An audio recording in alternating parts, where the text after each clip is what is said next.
자가늑연골을 글씨로만 놓고 보면 자가, 내꺼의 늑연골, 갈비뼈 연골을 말하는 거고, 기증늑은 기증받은 늑연골이란 뜻이에요. 겉에 보이는 건 거의 똑같이 생기긴 했어요. 가장 큰 차이는 아무래도 내꺼가 아니다 보니까 쓸 수 있는 재료라고 해도 들어왔을 때 조금 공격을 좀 당해요. 내 몸에 있는 애들이 미세하게 조금 갉아먹고 흉터 반응도 조금 더 생기고. 그런데 이제 고어텍스나 뭐 애쉬 같은 아예 인공 재료로 만든 것보다는 흉터 반응도 조금 더 적고, 내꺼 늑연골 같은 경우는 내꺼에서 써야 되니까 내 몸에 흉터가 생기는 단점이라면 단점이 있다.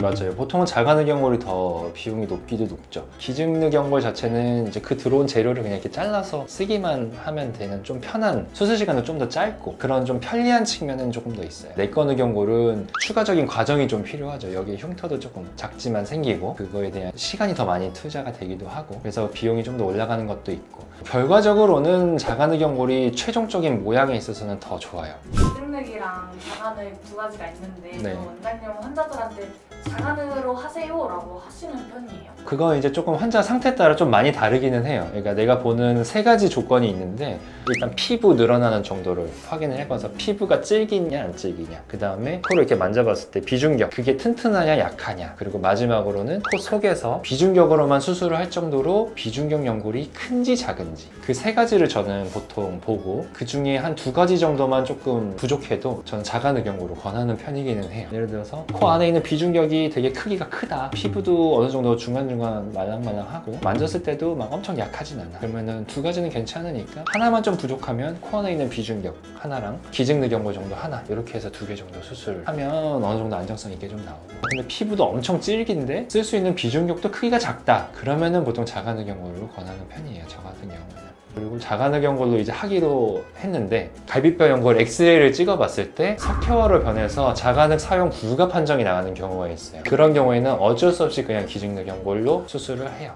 기증늑하고 자가늑 사용은 진짜 수술한 사람들이 정말 많이 물어보는 내용들인데, 뭐가 특별히 더 좋다 나쁘다는 아니지만 모양적인 완성도나 재료에 의해서 변하는 폭이 적고 이런 완성도에 있어서는 자가늑연골이 더 좋은 거는 뭐 명백한 사실이에요. 근데 자가늑연골은 아무래도 몸에 흉터가 조금 한 1.5cm 정도 생기는 거, 그 부분에 있어서 조금 흉터가 절대 생기면 안 되는 사람들, 속옷 모델 촬영 같은 걸 한다든지 아주 격한 운동을 하는 프로 운동선수들, 그런 사람들 같은 경우에는 어쩔 수 없이 이제 기증늑연골로 수술하는 거를 권하는 편이고, 그 외에 나는 너무 흉터 몸에 생기는 게 싫다거나 그렇게까지 막 나는 엄청 오똑하고 화려한 코를 원하지 않는데 뭐 내가 갖고 있는 재료가 충분히 튼튼하다, 이러면 이제 기증늑하고 같이 써도 되겠다 정도 알고 있으면 되겠습니다. 일단 늑연골을 채취할 때는 수술 전 검사를 기본적으로 하죠. 가슴 엑스레이인데, 엑스레이 중에서도 뼈랑 연골 부위를 좀 더 명확하게 보이게 하기 위해서 좀 진하게 나오는 엑스레이가 있어요. 이게 엑스레이를 갖고 있는 병원은 사실 많지는 않죠. 근데 저는 병원에 갖다 놓기는 했거든요. 어쨌든 그걸 찍는 이유는 수술 전에 파악을 해야 되는 요소가 하나가 있어요. 이게 뭐냐면 늑연골이 석회화가 된 경우들이 있어요. 석회화라는 거는 석회, 뼈처럼 변한 거를 말하는데, 듬성듬성 뼈로 변한 경우들도 있고 아예 뼈처럼 딱딱하게 변한 경우가 있는데, 뼈로 변할수록 하얗게 엑스레이에서 보여요. 근데 이 검사를 미리 안 하면 수술하는 사람이 좀 당황을 하게 돼요. 째서 들어갔는데 칼로 자르려고 하는데 안 잘려. 그러면 엄청 얇게 떼거나 뭐 못 떼고 그냥 닫고 나와야 되는 경우도 있는데, 그럼 애초에 이제 늑연골 수술을 한다고 말을 하면 안 됐기 때문에 그런 좀 난처한 상황들이 생길 수 있고, 원래 늑연골을 떼려는 이유가 한 3cm 이상 되는 긴 연골을 얻기 위해서 수술을 하는 건데, 석회화가 돼서 잘 안 잘리면 막 2cm, 1.5cm 이렇게 짧게 채취가 되는 경우가 있거든요. 그러면은 사실 귀연골을 쓰거나 비중격을 쓰는 거와 별반 차이가 없는 결과가 나올 수밖에 없어요. 그래서 애초에 늑연골을 쓰기로 한 이상 나는 3cm 이상을 충분히 떼가지고 확실하게 튼튼하게 끝내야겠다는 취지를 한 거기 때문에 석회화는 꼭 미리 확인을 해주는 게 좋죠. 그래서 뭐 일단 엑스를 이렇게 찍어가지고 늑연골이 사용 가능 판정이 되면 수술을 진행을 하는데, 전신 마취를 보통 하는 경우가 많고 뭐 수면 마취로도 할 수는 있는데, 수면 마취로 이제 늑연골을 채취해서 한다는 곳들은 보통 늑연골에서 아래쪽, 그러니까 1번부터 12번이 있는데, 우리가 실제 쓸 수 있는 거는 9번, 8번, 7번, 6번, 5번 보통 이 5개 중에 하나를 선택을 한다고 보면 돼요. 근데 위쪽으로 올라갈수록 뒤쪽 면, 폐에 가까워서 거기가 상처가 나면, 이제 구멍이 나면 기흉이라는 진이 생기거든요. 그래서 5번에 가깝게 위로 올라갈수록 수술을 할 때 그 리스크가 이제 있어요. 그러니까 만약에 전신 마취를 안 걸고 수술을 하면 환자가 아프거나 해서 순간 움직일 수 있잖아요. 잠자거나 이러면 이제 무의식 중에. 그러면 이제 이렇게 상처가 나면 그러기가 쉬우니까 보통 전신 마취를 안 하고 부분 마취를 하려면 안전하게 좀 더 9번에 가까운 쪽을 쓰죠. 그때 9번 정도 아래쪽에 있는 건 별로 안 좋다고 했어요. 연골 특성을 이제 먼저 설명을 해드리면 5번 쪽으로 갈수록 튼튼하고 반듯해요. 휘어지지 않고 두껍고. 그런데 9번으로 내려가면 내려갈수록 점점 연골은 계속 휘어지고 얇아지죠. 그렇게 돼 있어요. 그래서 사람마다 워낙 연골은 다 휘어진 정도가 다 달라서 만져봐서 이제 보통 모양을 다 판단을 하는데, 저 같은 경우에는 이제 한 번에 예쁘게 잘 끝내려면 튼튼하게 수술을 해줘야 되잖아요. 9번, 8번 이렇게 많이 썼었는데 채취하기가 편하니까 수술 시간 좀 더 빠르고. 근데 그렇게 하다 점점 이제 번호가 위로 올라가는 거죠. 지금 거의 6번, 7번을 쓰게 돼요. 그게 이제 내가 경험상 봤을 때 휘어짐도 최대한 좀 적고 길이도 3cm 이상이 거의 맨날 나오고, 그 다음에 이제 반듯하고 굵기도 나오기 때문에 여러 조각으로 해서 해도 두 조각을 튼튼한 걸 얻을 수 있더라. 그럼 혹시 9번을 채취하는 것과 6번, 7번을 채취하는 것의 숙련도 차이가 큰가요? 일단 찾는 것부터 아마 처음에 애를 먹을 거고, 처음에 할 때는 절개선이 점점 길어져요. 많이 째야 돼요. 그래야 수술할 때 시야가 잘 나오기 때문에 흉터가 그럼 좀 커지죠. 그리고 이제 좀 숙련도가 좀 떨어지는 경우에는 수술 시간이 좀 길어지고 뒤적뒤적하게 된달까? 이렇게 막 이렇게 많이 당기고 막 이렇게 하다 보면은 이제 짓이겨져요. 조직들이 물리적으로. 이렇게 되면 겉에 흉터도 더 넓고 별로 안 이쁘게 남고, 하얀색 실선이 아니라 막 넓고 울퉁불퉁한 이런 흉터를 남게 되고, 그리고 근육도 많이 이렇게 해집어지고 막 이러면 아파요.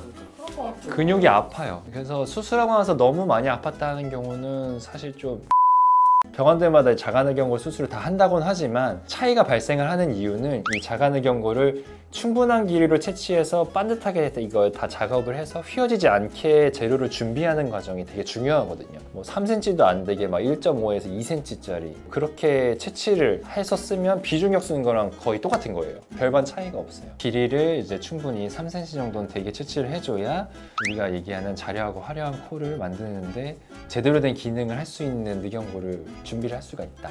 이것도 많은 화제 중에 하나인데, 첫 코 수술 자가늑을 권하면 걸러라 뭐 이런 내용도 있고. 그런 내용 있어요? 네, 그런 내용이 있습니다. 너무하네. 그것도 있고 자가늑으로 해야 된다 이렇게 파가 날리는데 원장님의 생각은 어떠세요?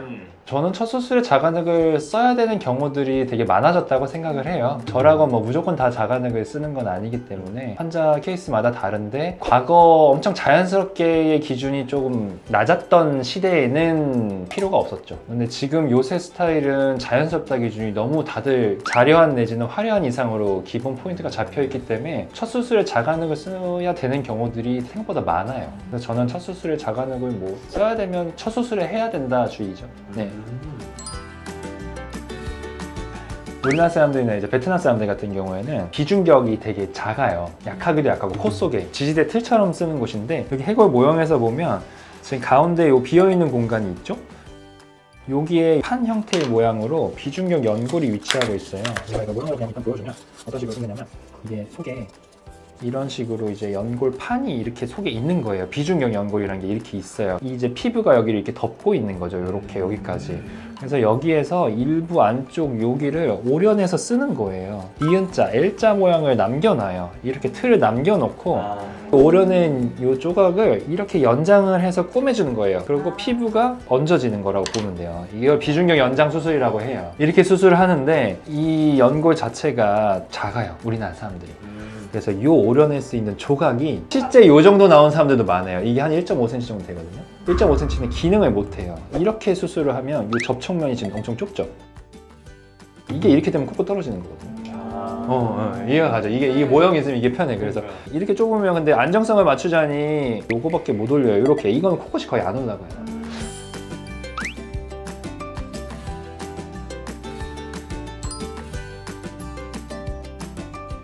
어떻게 수술을 해줘야 되냐면은, 자가늑연골을 내가 만약에 쓴다 그러면 이번 조각을 2개를 만드는 거예요. 늑연골에서 떼가지고. 그래서 이 틀에다가 여기 앞에서 또 받쳐서 이렇게 길이를 더 길게 하면 이제 이렇게 가지고 높일 수가 있는 거지.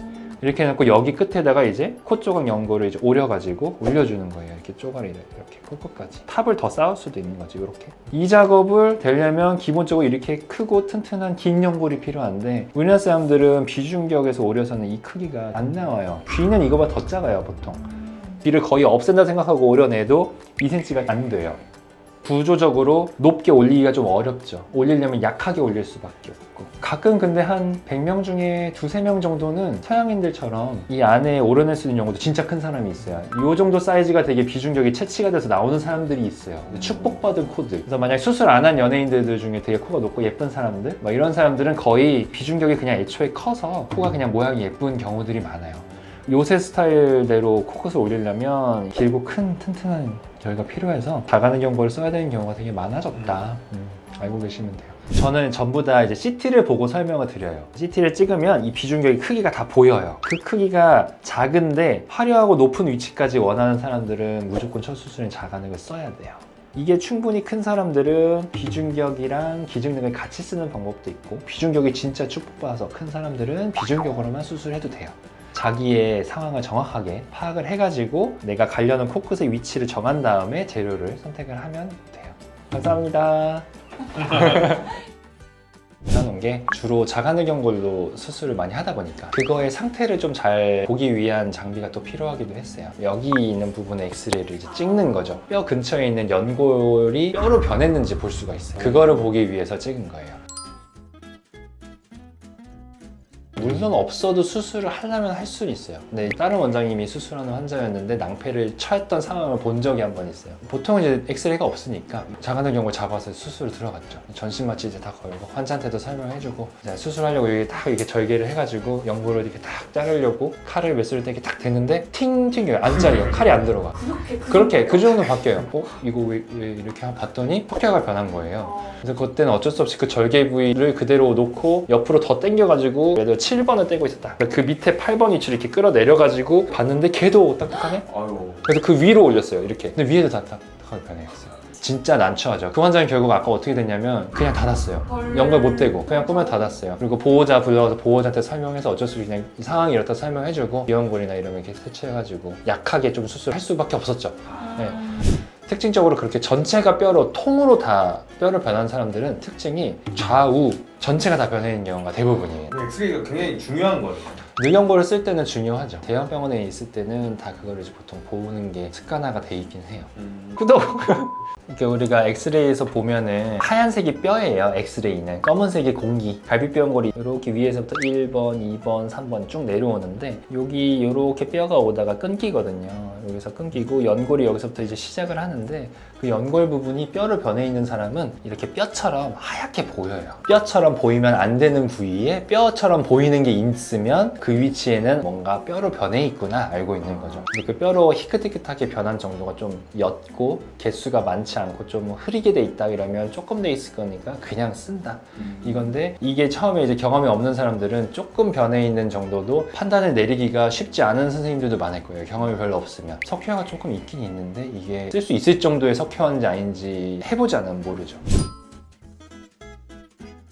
그 질문도 많이 해요. 이게 치아랑 비슷하다고 보면 돼요. 치아나 연골 이런 데는 전체 건강하고 보통 따로 진행이 되거든요. 예를 들어서 우리 애기들이 소아 때 발달할 때도 치아가 빨리 자라거나 좀 늦게 나거나 하는 게 전체 건강 발달 정도랑은 아예 별개로 구분이 된다고 하거든요. 그런 거랑 비슷한 거라서 연골 자체가 노화가 되는 속도가 다른 신체 부위보다 조금 더 빠른 거예요. 그 질문을 어린 친구들이 많이 물어보죠. 여자애들이 연골 왜 석회화 된 거예요? 물어보면 노화 같은 거야 하면 막 까르르 하면서 이제 막 그래요. 나 늙었대 막 이러면서 이제 막 그러는데 그거랑은 상관없다. 약간 리액션. 이거는 전체 건강하고 상관은 없다. 그리고 이제 또 하나가 여기를 엑스레이 찍기 전에 좀 더 뼈를 변해 있을 가능성이 높겠다 생각될 수 있는 기준이 있어요. 그거는 얼굴 CT를 찍어봤을 때 비중격 연골 자체도 연골이잖아요. 그게 석회화로 변한 게 좀 보이거든요. 그러면 얘도 비슷하게 좀 변해 있을 가능성이 좀 더 높아요. 내 경험상 보니까. 내 생각에는 여기가 먼저 진행을 하고 얘가 뒤따라서 가는 것 같아. 내가 봤을 때는. 구독! 엑스레이 있는 병원을 선택하면 좋은 이유는 늑연골 석회화 정도를 미리 꼭 파악하는 게 좋아요. 왜냐면 늑연골이 석회화가 심하게 변해 있는 사람들은 수술 자체가 불가하고 쨌다가 채취 못하고 다시 꼬매는 그런 불상사를 피할 수도 있어요. 그리고 3cm 정도의 충분한 연골을 확실하게 채취할 수 있다 판단이 됐을 때 자가늑연골로 수술해야 소기의 목적, 예쁘고 화려하고 높게 모양 변화 없이 쭉 가는 거를 만들 수 있다. 그러니까 엑스레이를 꼭 찍어볼 수 있으면 찍어보는 게 좋겠다. 자가늑연골 이야기하면 핀다라는 말들이 되게 많은데 저도 이제 주로 자가늑으로 수술하는 사람들이 오는데 물어보는 사람들이 덜어 있어요. 늑연골 하면은 뭐 빠지지 않는 질문이기는 해요. 네. 휘는 거를 이제 좀 정확하게 구분해서 이해할 필요가 있는데 수술하고 나서 휘는 거는 수술하는 방법에서 오는 거고 재료 특성상으로만 보면은 귀나 비중격에 비해서 시간이 지나면서 더 휘는 특성이 있는 건 맞아요. 늑연골은 잘라내서 이 정도 3cm를 내가 만들어냈다 이렇게 했을 때 이런 형태로 나온 게 우리가 쓸 때는 이런 모양으로 써서 수술을 해줘야 되거든요. 칼로 이거를 이렇게 잘라요. 그래서 얇게 이런 형태로 만들어요. 그러면 얘는 처음에 볼 땐 빤해 보였는데 자르는 순간 어느 방향으로든 이렇게 휩니다.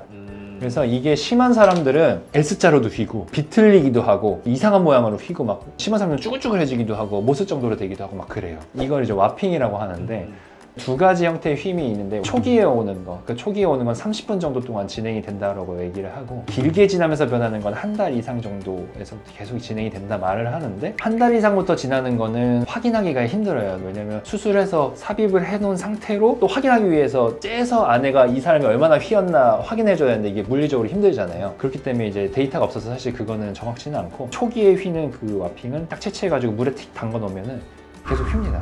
채취하면서 그거를 말해요. 근데 그것 때문에 무조건 휜다 하는 거는 틀린 말이에요. 그거는 자가늑으로 수술 많이 안 해본 병원이나 채널에서 얘기하는 거예요. 자가늑으로 하면 휜다? 그러니까 선택하면 안 된다? 이거는 처음에 휘어진 이 와핑을 해결해 본 적이 없는 병원인 거예요. 그대로 쓰면 당연히 휘죠. 이렇게 휘어진 상태로 얹어놓으면 이대로 계속 휘잖아요. 이걸 이렇게 펴야 되거든요. 근데 그거를 이제 펴기 위해서 여러 작업들을 하죠.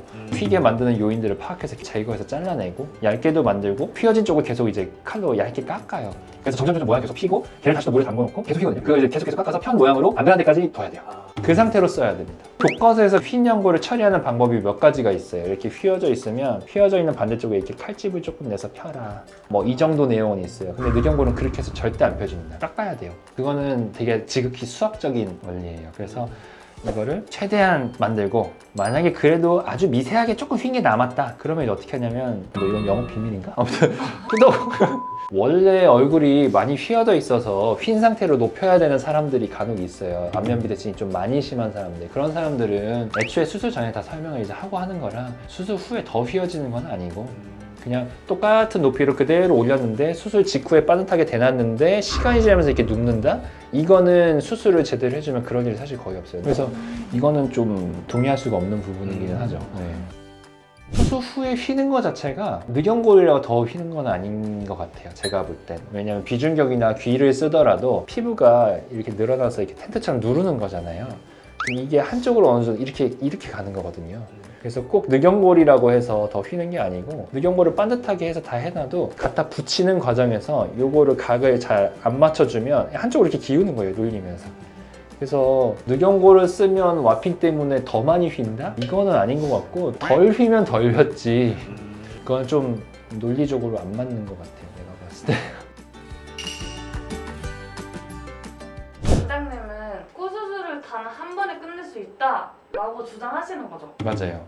대신에 이제 필요 조건들이 몇 개가 있지. 필요 조건은 일단 코는 튼튼하게 수술이 일단 되는 게 기본이에요. 튼튼하게. 튼튼한 재료를 써야 되는 게 1번이고 튼튼한 그 재료의 길이가 충분해야 되고 그걸로 이제 대칭을 맞춰서 수술을 잘 해놔야 돼요. 그 세 가지가 이제 되면 코끝이 움직이지 않고 그대로 있는 게 제일 중요하죠. 그러면서 모양을 이제 좀 잘 잡는 것도 당연히 이제 중요하니까 그 두 가지가 좀 같이 박자가 맞아야 돼요. 모양을 잡는 거는 어쨌든 코끝의 위치를 딱 예쁜 위치에 정해놓고 튼튼하게 그 위치에 그대로 있게 안에 수술을 잘 해주는 건데, 안에 수술을 어떻게 하는지는 사실 환자들이 알 수 있는 건 아니에요. 그냥 의사를 믿고 하는 거거든요. 튼튼하게 하겠거니. 그래서 알 수 있는 거는 이제 수술하고 나서 코끝이 이제 낮아져서 다시 수술을 하는 경우가 있거나, 코 높이가 낮아져서 문제가 생기는 경우가 얼마나 자주 있는지 뭐 이런 거를 확인해야 되는데, 병원들에서 사실 그거 잘 안 알려주긴 하죠. 그 말해주나? 그래서 저 같은 경우는 자가늑연골로 제일 튼튼하게 딱 수술 잘 해주면 코끝이 떨어져가지고 문제가 되는 경우들은 사실 거의 없었어요. 그래서 저는 되게 좀 자신 있게 얘기하는 편이긴 하죠. 그래서 이제 상담 오는 친구들한테도 얘기를 하는 게, 보증서 같은 것도 써줄 수 있다. 3개월 정도 있다가 자가늑으로 했는데 코끝이 떨어져? 그럼 전염 해버려. 약간 막 이런 식으로. 그런 거지 뭐, 자신감 같은 거의 표현이랄까? 그런 보증서 제도를 좀 해보려고 하고 있어요. 약간. 대부분의 사람들이 걱정하는 부작용 내지는 모양적으로 만족이 안 되는 경우들은 약하게 수술이 돼 있으면 그래요. 재수술을 하는 이유가 사실 첫 수술에 뭔가 실패한 원인이 있는 건데, 그 원인을 찾아보면 대부분이 약하게 수술이 돼 있어서 그래요. 대표적으로 이제 코끝이 떨어지는 거, 징징이 코 내지는 뭐 양말처럼 보인다고도 하는데, 코 라인 쭉 오다가 코끝까지 얄쌍하게 가야 되는데 코가 오다가 이렇게 꺾인 거지, 이렇게.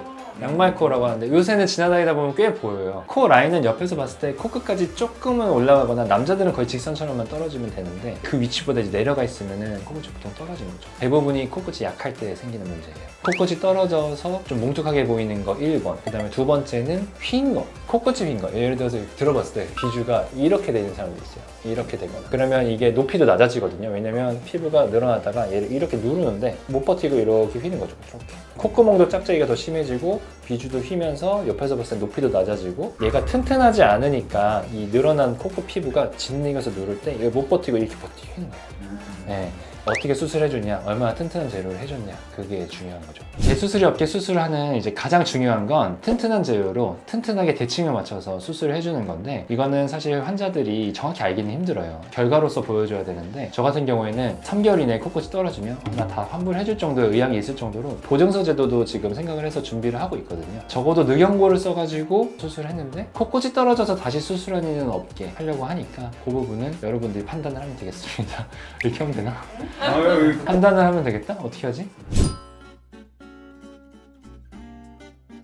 너무 자가능 얘기만 해오기도 해서 저 사람은 전부 다 자가능 경우로만 수술하나 이럴 수도 있기도 하고, 자가능 써야 되는 경우는 이제 뭐 자려하게 막 모양을 만들려고 하는데 코 속에 연골이 너무 빈약하고 비중격도 거의 없고 이런 친구들은 이제 보통 자가능이 필요한데, 이제 CT를 찍어보면 기중등을 같이 쓰면 되게 좋은 경우들이 있어요. CT를 봤는데 비중격이 뭔가 한 2.3cm 정도, 충분한 길이가 한 조각이 나온다. 그러면 기중력을 같이 쓰면 충분히 모양을 예쁘게 만들 수 있어요. 그리고 이제 기중력을 썼을 때 하나 생각할 게 뭐냐면은, 이전에도 내가 누누이 얘기해오지만 재료 특성상 코 속에 들어갔을 때 조금 얇아지고 좀 더 높이가 짧아져요. 몸속에 있는 애들이 공격을 하기 때문에. 근데 그걸 감안을 해서 처음에는 조금 곡선지게 코끝을 샥 올려놔도 결국은 나중에 직반처럼 코끝이 이렇게 좀 많이 내려오기 때문에 그거를 감안을 해서 모양을 만들어야 돼요. 그러니까 직선에 가까운 직반형을 하고 싶은 사람들이나 화려하게 곡선이 져서 뼈 쪽 느낌이 나는 거를 별로 안 좋아하는 사람들, 그러니까 아주 뭐 자연스러운 듯 코끝이 직선처럼 이렇게 가는 그런 코들 있죠. 코가 동글동글하고 그런 형태의 코들을 할 때는 꼭 자가능이 아니어도 기증능으로 되게 예쁘게 잘 나올 수 있어요. 기증늑은 필연적으로 그 높이가 약간 낮아진다고 했잖아요. 높이가 낮아지면 이렇게 뾰족했던 애가 이렇게 바뀌는 거라고 보면 돼요. 높이가 낮아지기 때문에 필연적으로 자가늑 경원이 이렇게 그냥 계속 간다고 치면은, 그거보다는 당연히 높이가 낮아지면 좀 동글동글하게 바뀌어요. 기증력이 아까 흡수돼서 이제 좀 낮아진다고 하셨는데, 맞아요. 너무 많이 흡수돼서 본인이 원치 않게 이상하게 좀 될 수가 있나요? 그럴 수 있죠. 그래서 내가 아까 얘기할 때 기증늑으로 하면 예쁘게 이제 유지가 잘 되는 경우라고 말을 한 이유가 뭐냐면, 그 조건으로 내가 비중격이 튼튼하거나 크기가 클 것이라고 얘기를 했죠. 그 뜻이 뭐냐면, 한 조각은 비중격 내 걸로 튼튼한 애가 하나를 버텨주는 거예요. 그리고 얘를 보조적으로 튼튼한 기증늑을 하나 이렇게 두 겹을 쓰는 거지. 비중격 하나, 기중격 하나 이렇게 쓰면 얘는 어쨌든 계속 튼튼하게 잘 있고, 근데 얘만 기증력을 안 쓰고 얘로만 하자니 한 겹이니까 너무 약하고, 서브로 튼튼하게 똑같은 크기의 기증력을 하나 더 대주는 거예요. 얘가 혹시나 조금 얇아지거나 약해지거나 해도 나머지 하나가 이제 보조적으로. 그런데 이제 그런 문제가 있어요. 기증력 연골로만 두 개를 써야 되는 경우가 있어. 이 경우는 조금 편차가 많이 클 수 있지. 내가 재수술인데 기증력을 쓰기 전에 처음 수술에 뭐 귀도 썼고 비중격도 썼다. 근데 두 번째 자가능경골을 쓰려고 했는데 두 번째 편에서 얘기를 하겠지만 엑스레이 찍어봤는데 석회가 완전 뼈로 싹 변했어. 이런 경우는 어쩔 수 없이 이제 기증력 두 조각을 이렇게 메인으로 축을 잡아서 써야 되는데 그런 경우에는 잘 유지되는 것과 잘 유지 안 될 경우에 편차가 좀 커요. 그 경우가 이제 기증을 쓸 때 가장 큰 변수라고 보면 돼요. 구독! 아일릿의 이제 원희처럼 동글동글한 코로 뭐 나는 원한다 그러면 기증력을 이용해가지고 비중격하고 같이 수술을 하는 방법도 첫 수술에서 충분히 고려할 수 있는 방법이에요. 조건은 비중격이 일단 튼튼하거나 크기가 크거나. 기증력으로만 수술해야 되는 경우가 있다고 그때 말씀을 해주셨죠. 맞아요. 드물지만 있죠. 꼭 뭐 어쩔 수 없이 쓰는 그런 경우랄까? 어쩔 수 없이 네. 어떤 경우가 갈비뼈가 이렇게 뒤에서부터 이렇게 모였고 앞에 요만큼이 이제 연골, 조금 더 단단한 형태의 연골이거든요. 갈비뼈 연골은. 자가능 연골 엑스레이 찍어봤을 때 쓸 수 있을 줄 알고 찍어봤는데 이제 아예 전체가 다 석회와 뼈로 변한 경우가 있어요.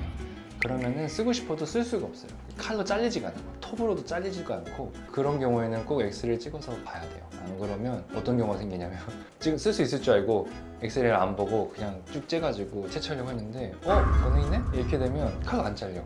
못 쓰는 거야 그러면. 석회가 그나마 좀 덜 된 부분을 이렇게 오려내서 써야 되는데 길이가 짧아져요. 애초 길이보다.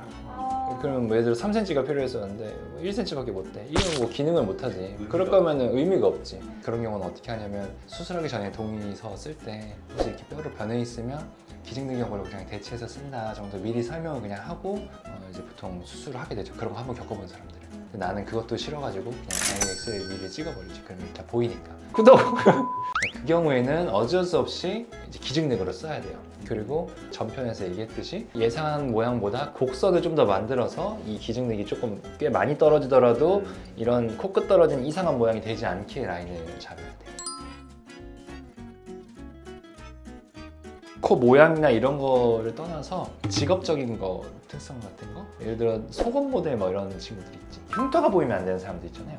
뭐 예를 들어 사진 이미지 화보 촬영을 계속 하고 막 이러는데 흉터가 있거나 그럼 문신으로 가릴 수도 없잖아요. 그런 사람들은 그거랑 이제 제가 보통 얘기하는 이제 프로 운동 선수들 사실 이제 자가능이 뭐 요만큼이 빠진다고 해서 문제가 있지는 않아요. 막 힘을 더 적게 쓸 수 있거나 운동 웨이트 무게 치거나 뭐 격한 운동을 할 때 지장이 있지는 않아. 전혀 그런 건 아닌데 다만 이제 근육을 어느 정도 좀 째고 거기를 꼬매놓으면 6개월에서 1년 정도까지는 가끔 비 오거나 뭐 이렇게 좀 조금 안 좋은 부위 뜨끔뜨끔하듯이 나도 여기 흉터 생겼던 거 한 몇 년은 꼬맸던데도 그냥 찌릿찌릿 얼더라고 좀 감각적으로도 이상한 느낌 들고 막 그러거든요. 근데 그거는 모든 부위가 쨌다가 회복하는 중에 다 있어요. 예를 들어서 뭐 골프 선수 가장 결정적인 중요한 순간이 나의 그 연봉과 관련되는 그런 사람들 있잖아요.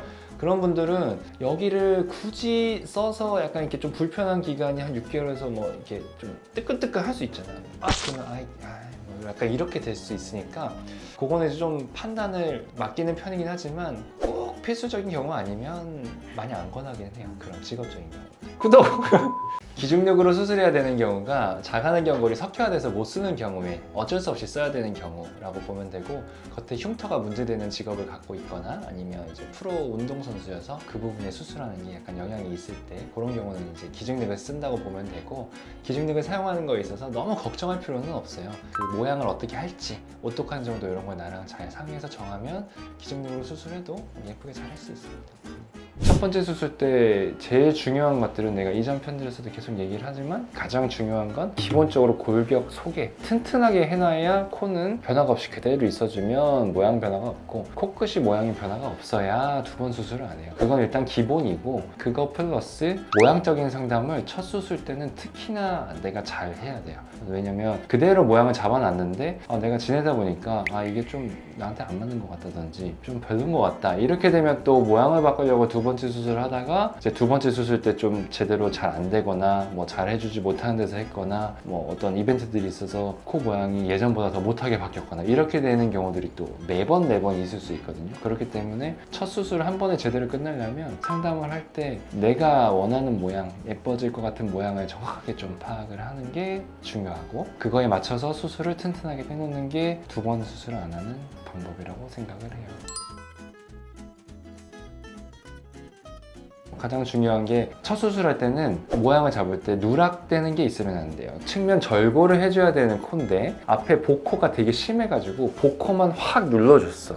그런데 처음 수술 체크를 할 때 이제 절골까지 얘기를 안 해주게 되면은 뼈가 넓었던 사람들은 코끝 살은 복코가 딱 교정이 됐는데 이 옆에 절골 위쪽에 있는 뼈가 튀어나온 채로 남아있으면 옆에서 이렇게 45도 딱 돌려서 보면 이제 여기가 튀어나와 보이는 것처럼 보이거든요. 그렇게 되면은 아 이거 계속 눈에 거슬리게 되는 거지. 그러면 이제 두 번째 수술 때 상대적으로 끝은 오똑한데 여기가 좀 넓어 보여요. 뭐 이런 얘기를 하게 되면 또 그것 때문에 불필요하게 또 뭔가 두 번째 수술할 때 또 뭔가를 더 해야 되는 상황이 되는 거죠. 그런 요소들을 놓치면 안 되고 콧볼 축소 같은 경우에도 콧볼 축소를 꼭 해줘야 되는 코들이 있는데 내가 깔때기 모양 코라고 자꾸 얘기를 하는데 코가 이렇게 오다가 누웠을 때 콧구멍도 이렇게 옆으로 누워있고 깔때기 모양처럼 이렇게 오다가 확 벌어지는 코들 이런 코들은 코끝을 아무리 높여가지고 자연스럽게 콧볼이 당겨지더라도 그 모양이 남아있어요. 그 넓은 게. 그걸 첫 번째 수술을 안 해주면 계속 그게 또 눈에 보이지. 근데 다행히 뭐 콧볼 축소 같은 경우에는 이제 첫 번째 수술 때 코끝만 튼튼하게 잘 올려놓으면 별도의 절개선으로 예전 콧볼 축소 편에서 얘기를 했듯이 별도의 절개선을 넣어서 하는 거라 나중에 하더라도 상관은 없어요. 근데 이제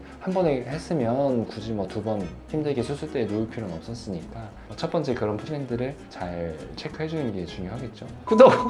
첫 수술할 때 또 되게 안타까운 게 통상적으로 있는 금액보다 너무 낮게 뭐 하는 경우에는 더 튼튼하고 좀 더 비용을 들여서 해야 되는 방법으로 해야 코가 안 움직이고 튼튼한 상황인 건데 객관적으로 봤을 때 근데 본인이 나는 꼭 이 금액에 어떻게든 맞춰서 나는 해야겠다 그러면 그런 얘기를 해주면서 수술해주는 병원들이 있죠. 약하게 수술해놔도 뭐 자연스럽게 할 거면 돼. 근데 내가 생각한 자연스러움과 이 병원에서 얘기한 자연스러움은 아주 격차가 클 수 있죠. 그래서 아 내가 생각한 건 자연스러운 게 아니었구나 이러면서 이제 두 번째 수술 이런 게 좀 애매하고 좀 속상하죠. 개인적으로 봤을 때는. 그래서 예산 범위 폭을 어느 정도 조금 여유 있게 하고서 병원 다녀보면서 상담해보는 게 의사분들마다 이제 공통적으로 얘기하는 것들이 아마 있을 거예요.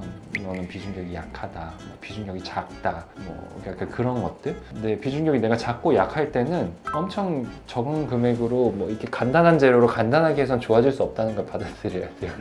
그런 상황에서는 내가 금액에 맞춰서 첫 수술 선택했다가 진짜 말 그대로 재수술 가는 거고 그러면 거의 비용이 1.5배 이상이 더 드는 거죠 오히려. 그래서 오히려 돈을 아끼는 길이 아니다 약간 이런 생각도 좀 하는 게 중요해요. 수술 딱 전반적인 과정이 쭉 있는데 그 사이사이에 꼭 해줘야 되는 것들을 수술한 사람들이 잘 해줘야 돼. 그러니까 복코 교정을 하더라도 뭐 연골도 뭐 벌어져서 큰 사람들은 좀 잘라내주기도 하고 살이 많으면 다 얇게 만들어주고 피부도 다 늘려주고 해야 튼튼한 코끝 위에 피부가 딱 얹어져가지고 그대로 딱 가는데 뭐 하나라도 이제 빠지면 뭐 복코 교정이 덜 됐다든지 뭐 살이 많이 남아서 복코가 남았다든지 비중격 연장이 안 돼 있어서 코끝이 떨어진다든지 이렇게 되면 자꾸 재수술로 가는 거거든요. 그러니까 그런 요소가 첫 수술에는 환자를 위해서 되게 잘 해줘야 되는 거예요. 첫 수술이니까 간단하게 그냥 대충 해주고 이렇게 되면 그 사람이 이제 두 번째 수술 가게 되는 그런 거지.